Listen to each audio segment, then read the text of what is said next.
Hello friends, നമസ്കാരം. നമ്മുടെ Kerala TV സീരിയലിലേക്ക് എല്ലാവർക്കും സ്വാഗതം.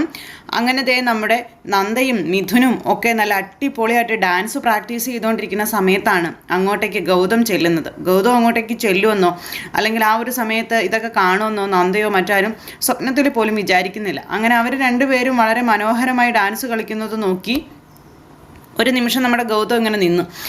കളിച്ചങ്ങ് തിരിഞ്ഞു നോക്കിയപ്പോൾ കാണുന്നത് ഗൗതത്തിന്. ഗൗതം സാർ എന്ന് പറഞ്ഞുകൊണ്ട് വേഗന്നതേ നമ്മുടെ നന്ദ അങ്ങോട്ടേക്ക് ചെന്നു. നന്ദ അങ്ങ് ചെന്ന് കഴിഞ്ഞപ്പോൾ എന്താ ഗൗതത്തിൻ്റെ മുഖമൊക്കെ വല്ലാതിരിക്കുക. മറ്റൊരാളോടൊപ്പം നന്ദ ഇങ്ങനെ അലിഞ്ഞ് ഡാൻസ് കളിക്കുന്നത് കണ്ടപ്പോൾ ഗൗതത്തിന് അത് അത്രയ്ക്ക് അങ്ങ് ബോധിച്ചില്ല. ഗൗതം ആണെങ്കിൽ മുഖമൊക്കെ വല്ലാതെ ഏറ്റുപിടിച്ചുള്ള രീതിയിൽ ഇങ്ങനെ നിൽക്കുവാണ്.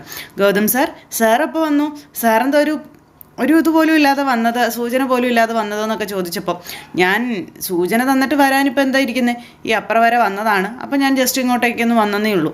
എന്തായാലും തന്നെ ഡാൻസ് പ്രോഗ്രാം കാണാൻ കഴിഞ്ഞല്ലോ, വളരെ സന്തോഷം എന്ന് പറയുക.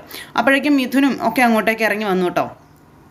അപ്പോൾ മിഥുനൊക്കെ വന്നിട്ട് ഹായ് സാർ എന്ന് പറഞ്ഞപ്പോൾ മിഥുനെ ഒരു ഇഷ്ടമല്ലാത്ത രീതിയിൽ ഗൗതം ഇങ്ങനെ നോക്കുന്നു. ഹായ് എന്നും പറഞ്ഞ്, എങ്ങനെയുണ്ട് എൻ്റെ വൈഫ്, ഡാൻസ് കളിക്കാനൊക്കെ അടിപൊളിയാണോ എന്ന് ചോദിച്ചപ്പം ടാലൻ്റുള്ള കുട്ടിയാണ് എന്നുള്ള രീതിയിൽ മിഥുൻ ഇങ്ങനെ സംസാരിച്ചു. അപ്പം മിഥുനെ അത്രയ്ക്ക് അങ്ങോട്ട് ദഹിച്ചിട്ടില്ല നമ്മുടെ ഗൗതത്തിന്. കാരണം മിഥുൻ്റെ ഒരു ആറ്റിറ്റ്യൂഡും കാര്യങ്ങളൊക്കെ കണ്ടു കഴിഞ്ഞപ്പം അത്രയ്ക്കങ്ങ് പന്തിയല്ല എന്നുള്ള കാര്യം തോന്നി. അങ്ങനെ ആ ഒരു മൈൻഡിൽ തന്നെ ഗൗതം ആ ഒരു ഇതിൽ അകറ്റി നിർത്തിയേക്കാണ്. ഈ മിഥുനാണെങ്കിൽ കുറേ കാര്യങ്ങളൊക്കെ ഇങ്ങനെ ചോദിച്ചു, സാറ് എന്ന് വിളിച്ചുകൊണ്ട്. പക്ഷെ അതിനൊന്നും വ്യക്തമായിട്ടുള്ള അല്ലെങ്കിൽ തൃപ്തികരമായിട്ടുള്ള ഒരു ആത്മാർത്ഥമായിട്ടുള്ള മറുപടി നമ്മുടെ ഗൗതം കൊടുത്തില്ല. അപ്പോൾ എന്തായാലും എൻ്റെ പ്രാക്ടീസും കാര്യങ്ങളൊക്കെ നടക്കട്ടെ, പിന്നെ പ്രാക്ടീസിൻ്റെ പിന്നാലെ പോയി പഠിത്തത്തിൽ ഉഴപ്പരുത്, എനിക്ക് അത്രേ പറയാനുള്ളൂ എന്ന് ഗൗതം നമ്മുടെ നന്ദയോട് പറയണം.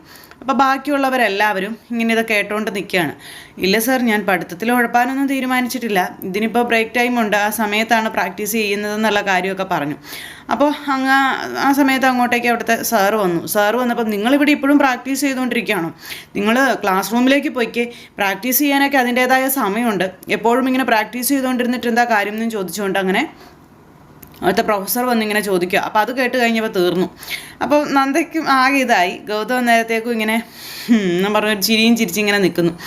സോറി സാർ എന്നും പറഞ്ഞ് ബാക്കി കുട്ടികളൊക്കെ അങ്ങോട്ടേക്ക് പോയി. അപ്പോൾ സാർ വരുമെന്നും പറഞ്ഞുകൊണ്ട് നമ്മുടെ ഗൗതത്തിനെയും വിളിച്ചുകൊണ്ട് പ്രൊഫസർ അങ്ങ് പോവുക. അപ്പോൾ നന്ദ ഡാൻസിൻ്റെ പിന്നാലെ പോകരുത് എന്നും പറഞ്ഞുകൊണ്ട് ഇങ്ങനെ നമ്മുടെ ഗൗതം ഒന്നുകൂടെ എടുത്താക്കിയതെന്നുള്ള രീതിയിൽ പറഞ്ഞിട്ട് അവിടെ നിന്ന് പോവുക കേട്ടോ. അതും കഴിഞ്ഞ് ഇവരങ്ങ് പോകണം. ഇവർ പോയി കഴിയുമ്പോൾ നന്ദയ്ക്ക് അത് വല്ലാണ്ട് വിഷമമായി. ഗൗതത്തിന് അത് ഇഷ്ടപ്പെട്ടിട്ടില്ല എന്നുള്ള കാര്യം നന്ദയ്ക്ക് നന്നായിട്ട് മനസ്സിലായി. നന്ദ ഇങ്ങനെ സങ്കടപ്പെട്ട് അവിടെ നിൽക്കുക. ഈ സമയത്താണെന്നുണ്ടെങ്കിൽ അങ്ങോട്ടേക്ക് നമ്മുടെ നന്ദ പോണു, അതായത് ക്ലാസ് റൂമിലേക്ക് പോണു.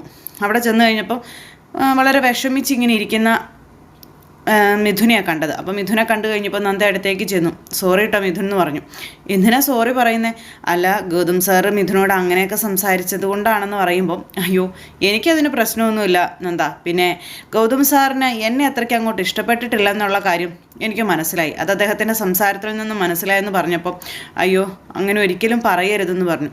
എൻ്റെ ഗൗതം സാറ് പാവമാണെന്ന് പറഞ്ഞു. ജീവന് തുല്യം സ്നേഹിച്ച പെൺകുട്ടിയെ സ്വന്തം ജീവിതത്തിൽ നിന്നും അറുത്തു മാറ്റിയിട്ടാണ് എൻ്റെ അച്ഛന് കൊടുത്ത വാക്കിൻ്റെ പേരിൽ എനിക്കൊരു ജീവിതം അദ്ദേഹം തന്നത്. എനിക്ക് ഇന്നിങ്ങനെ ഒരു ജീവിതം കിട്ടിയത് എൻ്റെ ഗൗതം സാറ് കാരണമാണ്. അത്രയ്ക്കും മനസ്സിൽ നന്മയും കരുണയും ഒക്കെ ഉള്ള ഒരാളാണ് എൻ്റെ ഗൗതം സാറ്. അതുകൊണ്ട് തന്നെ ആ സാറിനെ കുറിച്ച് അങ്ങനെയൊന്നും പറയരുതെന്നുള്ള കാര്യങ്ങൾ ഇങ്ങനെ പറയാം.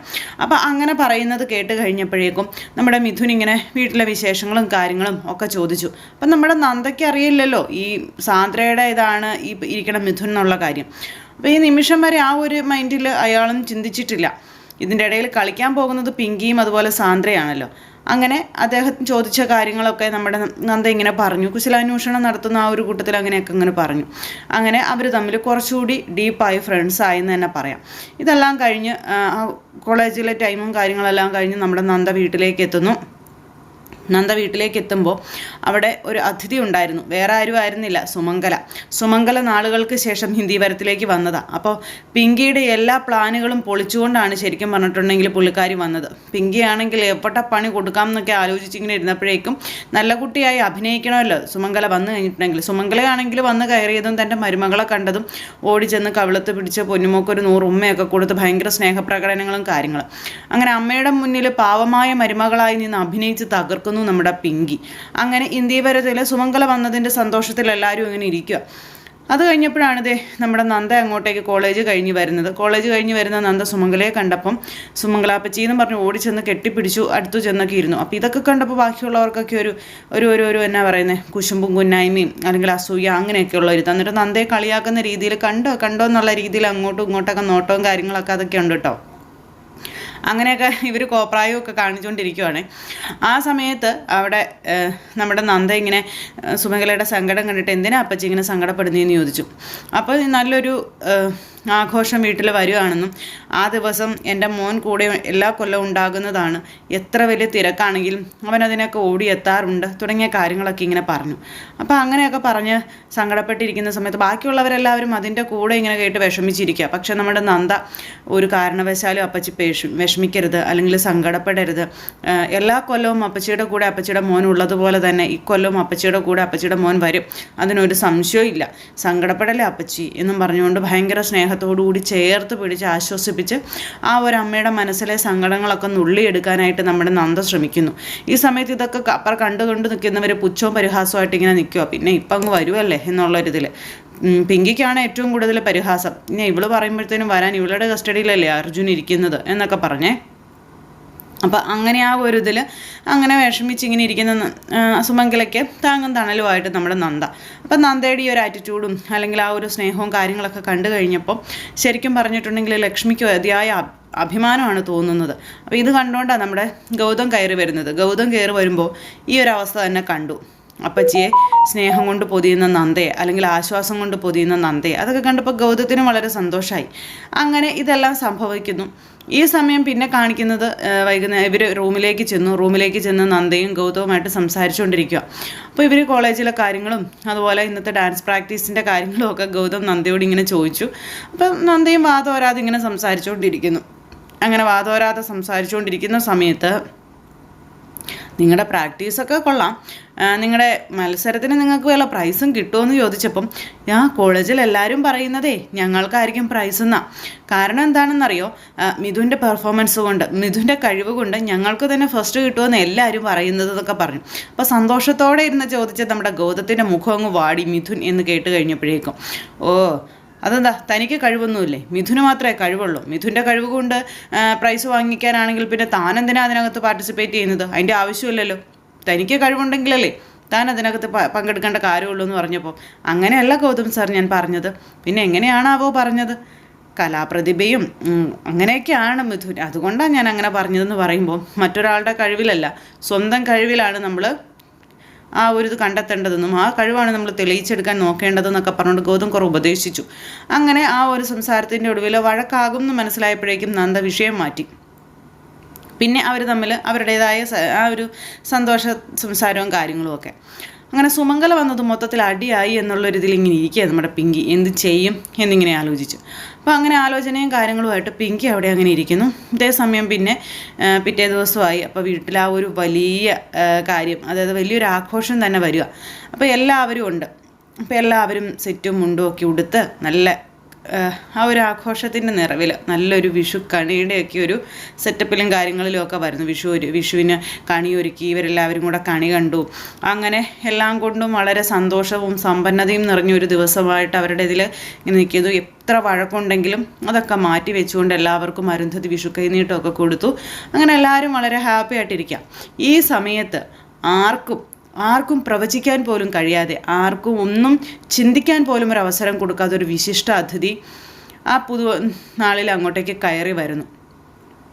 അത് വേറെ ആരും ആയിരുന്നില്ല, നമ്മുടെ അർജുൻ കയറി വന്നു കഴിഞ്ഞപ്പം നന്ദ അതുപോലെ ഗൗതം എല്ലാവരും അന്താളിച്ച് നിൽക്കുക. പക്ഷെ ഒരാൾ മാത്രം ചത്ത ശവം പോലെ ആയിപ്പോയി. വേറെ ആരുമല്ല, പിങ്കി. ഒട്ടും പ്രതീക്ഷിച്ചില്ല ഭർത്താവ് ആ സമയത്ത് കയറി വരുമെന്ന്.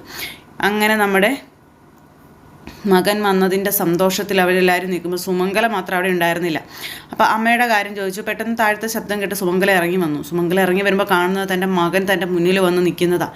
ഇത് കണ്ടു കഴിഞ്ഞപ്പോഴത്തേക്കും ആ അമ്മയുടെ സന്തോഷം ഒന്ന് കാണാമായിരുന്നു. ഓടി വന്ന് മകനെ കെട്ടിപ്പിടിച്ചു, മകന് ഉമ്മയൊക്കെ കൊടുത്ത് ആ അമ്മ മകനെ നെഞ്ചോട് ചേർക്കുന്നു. പിങ്കി മാത്രം കാലിതുള്ളി ഇങ്ങനെ നിൽക്കുക. നമ്മുടെ അർജുനാണെങ്കിലും വന്നിട്ട് പിങ്കിയെ വലിയ മൈൻഡോ കാര്യങ്ങളോ ഒന്നും ചെയ്യാനായിട്ട് പോയില്ല.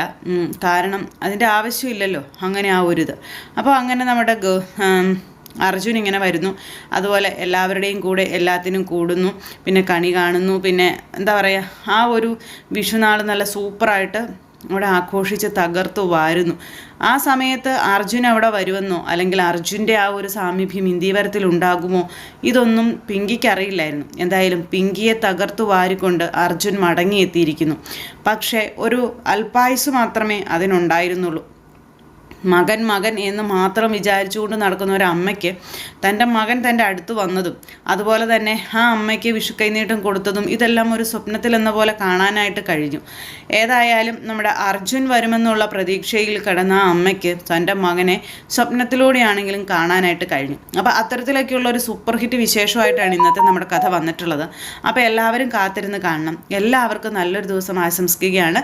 എല്ലാവരുടെയും സപ്പോർട്ടിനും സ്നേഹത്തിനും ഒരുപാട് നന്ദി അറിയിക്കുന്നു. അടുത്ത സൂപ്പർ ഹിറ്റ് കഥയുമായി കാണുന്നത് വരെ എല്ലാവർക്കും നന്ദി. അതോടൊപ്പം നമ്മുടെ ചാനൽ ആദ്യമായിട്ട് കാണുന്നവരുണ്ടെങ്കിൽ ഒന്ന് സബ്സ്ക്രൈബ് ചെയ്യണം കേട്ടോ. തൊട്ടടുത്ത് കാണുന്ന ബെൽ ബട്ടൺ അമർത്തി കഴിഞ്ഞിട്ടുണ്ടെങ്കിൽ നമ്മുടെ വീഡിയോസ് എളുപ്പത്തിൽ നിങ്ങൾക്ക് കാണാൻ കഴിയുന്നതായിരിക്കും. അപ്പോൾ ഒരിക്കൽ കൂടി എല്ലാവരോടും ഹൃദയത്തിൻ്റെ ഭാഷയിൽ 1000 നന്ദി അറിയിച്ചുകൊണ്ട് നിർത്തുന്നു. താങ്ക്